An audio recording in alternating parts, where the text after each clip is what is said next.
ময়নামতি নামটি অনেকের কাছে পরিচিত। ময়নামতি ক্যান্টনমেন্ট রয়েছে বা প্রাচীন একটি জনপদের নাম ময়নামতি। যদিও এই ময়নামতি সম্পর্কে অনেকেরই স্পষ্ট ধারণা নেই। ময়নামতি হচ্ছে তার পিতার 3 কন্যার একজন কন্যার নাম, যার এই প্রাসাদ রয়েছে যেখান থেকে তারা তাদের যে এরিয়া বা অঞ্চলগুলোকে শাসন করত, যেটার ধ্বংসাবশেষের কিছু অংশ আপনারা দেখতে পাচ্ছেন কালের বিবর্তনে এটা কিন্তু মাটির নিচে চলে গেছে। এই বিশাল রাজপ্রাসাদের চারপাশে প্রায় 4 ফুট পুরো বাউন্ডারি বা সীমানা ওয়াল ছিল, এবং ভেতরের যে রুমগুলো ছিল তাদের যে বৈঠকখানা ছিল বা আনুষঙ্গিক যে বিষয়গুলো ছিল, যেগুলো আপনারা খুব কাছ থেকে দেখতে পাচ্ছেন। এবং এটা আনুমানিক বাংলা সৃষ্টিরও অনেক আগের ঘটনা। অনেকেই ধারণা করেন ব্রিটিশ বা পাকিস্তান বা ওই সময়ের কোনো নিদর্শন হতে পারে। মূলত এটি 1000 বছরেরও আগের নিদর্শন, যেগুলো কালের বিবর্তনে ধ্বংসাবশেষ হয়েছে। এবং বর্তমানে এটি কিন্তু বাংলাদেশ প্রত্নতান্ত্রিক যে অধিদপ্তর রয়েছে তারা এটা রক্ষণাবেক্ষণ করছে। যদিও শুক্রবার বা বিভিন্ন ছুটির দিনগুলোতে এখানে বেশ দর্শনার্থীদেরকে দেখা যায়।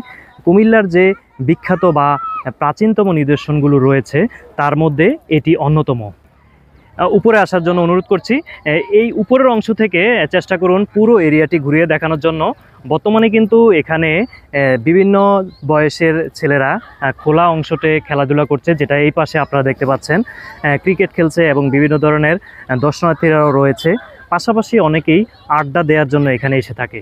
এখানে আপনারা এই যে আগের যে ইট রয়েছে, কাছে এসে দেখান, আগের যে ইট রয়েছে আগের দিনে যেগুলো আমরা দেখতে পাচ্ছি। পাশাপাশি জানি না 1000 বছর আগে তারা কিভাবে এই ইটের সাথে ইটকে সম্পৃক্ত করেছে, যেটা সিমেন্টের বিভিন্ন জিনিস দেখা যাচ্ছে। এবং ওই সময়ের ইটগুলোর ধরন অনেকটা আপনারা দেখতে পাচ্ছেন এই রকম ছিল, যেটা আসলে 1000 বছর এখানে থাকার কারণে ব্যাপক পরিবর্তন হয়েছে।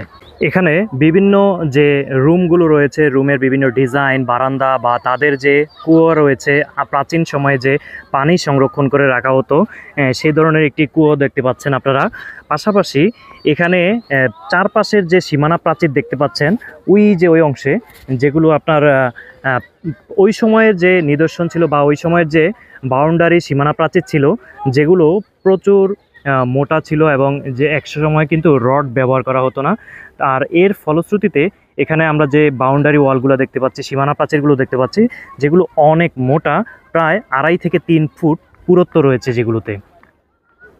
আপনাদের একটা রুমের মিলন মেলা বা আমরা যে সামনের রুম বলি বা ওরকম বলি না, যে জয়েন্ট রুম, যে দেখুন আগের দিনের 1000 বছর আগের যে দরজাগুলো এইরকম ছিল চিকন, এবং মাঝখানের যে বিভিন্ন রুমের যে সংযোগ রুম ছিল বা কানেক্টিং রুম ছিল, যে